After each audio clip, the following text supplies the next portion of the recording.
কান মে বিড়ি মুহ মে পান লড়কে লেঙ্গে পাকিস্তান, এটা ছিল তখনকার স্লোগান।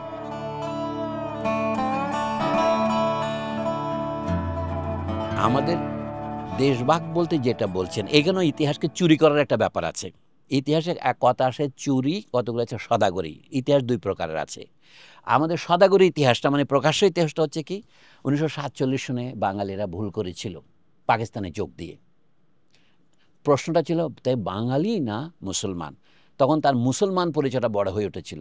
কিন্তু এটা নির্ধারক কি বাঙালি ছিল অথবা মুসলমান ছিল?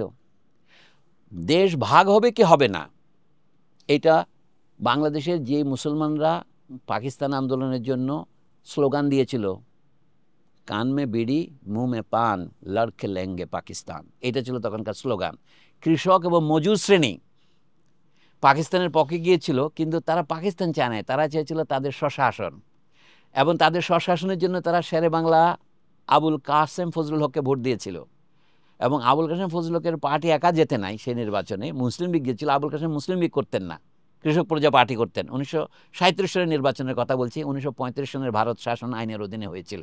তারপরে 10 বছর যে 3 জন প্রধানমন্ত্রী বা মুখ্যমন্ত্রী বলতে পারেন এখন হয়েছিলেন, নাজিমুদ্দিন এবং সরওয়ার্দী সহ, তখন পশ্চিমবঙ্গের নেতারা দেশভাগটাকে চাপিয়ে দিয়েছেন এবং এটাকে সমর্থন করেছেন মহাত্মা গান্ধী সহ জওয়াহরলাল নেহেরু, সর্দার বল্লভভাই পটেল এবং অন্যান্য বড় কংগ্রেসের নেতারা, তারাই চাপিয়ে দিয়েছে। এটা এখন দলিলপত্রের স্পষ্ট লোকার জন্য নয়। সেই জন্য 47 সনের দেশভাগটা হয়েছিল মুসলিম লীগের ইচ্ছায় নয়, এটা হচ্ছিল কংগ্রেস এবং হিন্দু মহাসভার ইচ্ছায়। এটা মুসলিম লীগ ছিল তার পরাজিত শক্তি।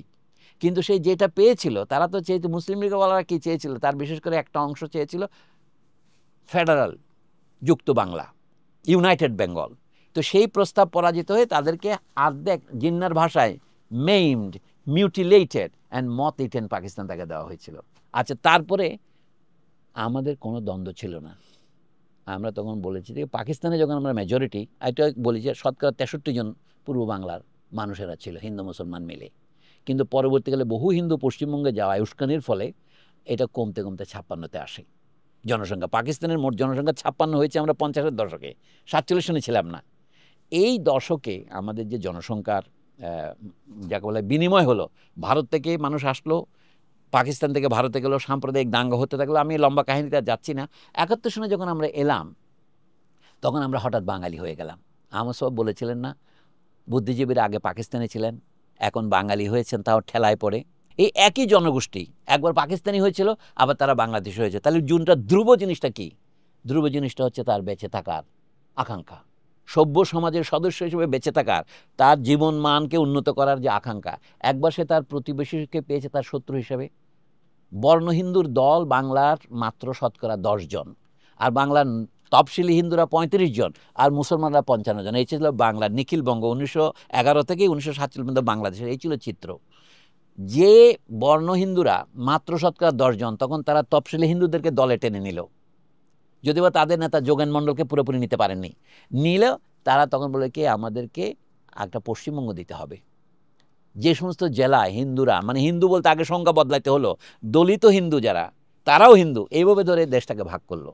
তো এই ভাগ করার পর বাকি যে পড়ে রইল ইংরেজ গভর্নরের ভাষা, যেটা ছিল রুরাল স্লাম, এটা গ্রাম্য বস্তি যাতে কোনো শিল্প নাই। তো সেইটার লোকেরা যখন কোনো রকমে বেঁচে গেল, নেহেরু তো 1962 সনে চিঠিতেও লিখেছেন যে এটা একদিন আমাদের কাছে ফিরে আসবে, পূর্ব বাংলার ভাগটা স্থায়ী হবে না। তারা এটাকে টেম্পোরারি ডিভিশন মনে করেছিল। এই জন্য আপনি যে বলেন 1971-এ যেটা আমরা করেছি, সেটা হচ্ছে এই যে আমাদের উপরে যে বঞ্চনাটা হয়েছিল, এখন সেই বঞ্চনার দায়িত্ব নিয়েছে পাঞ্জাবিরা, পশ্চিম পাকিস্তানিরা। শুধু পাঞ্জাবিরা নয়, ভারতের যে সমস্ত সংখ্যালঘু মুসলিম পুঁজিপতি ছিল, মেমন, খোজা, চিনিয়টি এবং ভারতীয়, এর আদমজি, ইস্পাহানি, এগুলো সব পশ্চিম পাকিস্তানে গিয়ে কেন্দ্রীভূত হলো। পূর্ব বাংলাতে একটাও পাটকল ছিল না 47-এর আগে। পৃথিবীর শতকরা 100 ভাগ পাটের 75 ভাগ পূর্ব বাংলায় উৎপাদিত হতো, কিন্তু এখানে একটাও পাটকল ছিল না। পাটকলগুলি 40টা পাটকল ছিল হুগলি নদীর দুই পাশে। এই যে বাংলার বৈষম্য, এইটার বিরুদ্ধে যদি মানুষের কোনো বিক্ষোভ থাকে, সেটাই পাকিস্তানে রূপান্তরিত হয়েছিল। পাকিস্তান শব্দটা দিয়েছিল একটা পাঞ্জাবি ছাত্র, চৌধুরী রহমত আলী।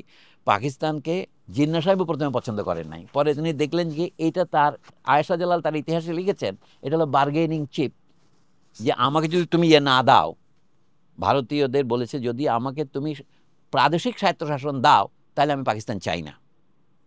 কিন্তু প্রাদেশিক স্বায়ত্তশাসন দিতে অস্বীকৃতি জানিয়েছে কংগ্রেস। মানে তারা একটা ইউনিটারি ইন্ডিয়া দরকার, একক কেন্দ্রিক ভারত দরকার শিল্পায়নের জন্যে। এইটা তো পরিকল্পনা তো 1944 সনে বোম্বের 15 জন শিল্পপতি মিলে একটা রিপোর্ট দিয়েছে। এই কথাগুলি তো আপনি হিসাবে নেন, দেখেন যে পাকিস্তান সৃষ্টির জন্য জিন্না দায়ী ছিলেন না। এই কৃতিত্ব নেহেরু, এই কৃতিত্ব গান্ধী, পটেল এবং ভারতীয় শিল্পপতিদের নিতে হবে। এই জন্য বলি 1947 সনে বাংলাদেশের মুসলমানরা যে প্রতারিত হয়েছে দুভাবে, তাদের হিন্দু প্রতিবেশীদের কাছে এবং তাদের দূরবর্তী বন্ধু পাঞ্জাবিদের কাছে, যে ডবল প্রতারণার প্রতিকার হচ্ছে 1971। কিন্তু 1971 আমাদের দুর্বলতা হচ্ছে যে দুর্বল মধ্যবিত্ত শ্রেণী পূর্ব বাংলায় গড়ে উঠেছিল পাকিস্তানের 23 বছরে, তাদের প্রতিনিধিরাই হচ্ছে আওয়ামী লীগ। আমি অতি সংক্ষেপে বলছি, এটা প্রথমে ছিল কৃষক প্রজা পার্টি, তারপরে আওয়ামী মুসলিম লীগ এবং নেজাম ইসলাম, এরাই যুক্তফ্রন্ট করেছিল। 60-এর দশকে সরওয়ার্দির মৃত্যুর পরে, ফজলুল হকের মৃত্যুর পরে, ফজলুল হক মারা যান 62-তে, সরওয়ার্দি 73-এ, মৌলানা ভাসানী অকার্যকর হয়ে গেলেন, শেখ মুজিবুর রহমান নেতা হলেন এবং তিনি 5 বছরের মধ্যে দেশের নেতা হয়ে উঠলেন। কিন্তু তার নেতৃত্বের প্রধান দুর্বলতা ছিল, একিলিসের হিল যেটা বলে, তার ছিল গোড়ালিতে ঘা ছিল। সেটা কি? তিনি যে জনগণের নেতা ছিলেন না, তিনি মধ্যবিত্ত শ্রেণীর নেতা ছিলেন। কিন্তু জনগণের নেতা হিসেবে তাকে আমরা উপরে প্লেস করলাম, কিন্তু সেই দায়িত্বের ভার বহন করতে তিনি যে সক্ষম নন সেটা 25শে মার্চ রাতে প্রমাণ হলো। তিনি স্বাধীনতার ঘোষণা দিতে না পেরে পাকিস্তানিদের হাতে ধরা দিলেন। অথচ তাকে বলা হয়েছিল, এখন আওয়ামী লীগ পরবর্তীকালে যে মিথ তৈরি করেছে, 7ই মার্চে তো সেই ঘোষণা দেওয়া হয়ে গিয়েছে, আরেকটা মিথ তারা তৈরি করলেন, সংবিধানে একটা মিথ্যা দলিল তারা লাগিয়েছেন যে তিনি 25শে মার্চ 26শে মার্চ ভোরবেলা একটা বার্তা পাঠিয়েছিলেন। এই অভিনয়ের দরকার ছিল না। দেশের সমস্ত মানুষকে এরকম গবেট, শট এবং প্রতারক একটি নেতৃত্ব দেশের মানুষকে বোকা মনে করলো, এটা হয় না। সোজা কথা হচ্ছে কি, শেখ মুজিবুর রহমান 1971 সনের 25শে মার্চ রাতে যুদ্ধ ঘোষণার আগেই আত্মসমর্পণ করলেন। আত্মসমর্পণ এর ফল দাঁড়ালো কি, যে গোটা মুক্তিযুদ্ধটা কীভাবে পরিচালিত হয়েছিল, ভারতের বুকে গিয়ে আশ্রয় নিতে বাধ্য হয়েছে। ঢেউ যেমন আছড়ে পড়ে সুনামির পর, বাংলাদেশের জনতার 1 কোটির মতো মানুষ আছড়ে পড়ল ভারতের 3-4 প্রদেশে, ত্রিপুরা, আসাম, মেঘালয়, পশ্চিমবঙ্গে। আপনারা এই কাহিনীগুলো সবাই জানি। তাই জন্য বলি 71 সালে যা হয়েছে সেটা হলো 47-এর প্রতিশোধ। এখন 24-এ যেটা হয়েছে এটা হচ্ছে 71-এ যা হয় নাই তার প্রতিশোধ, 47-এর নয়।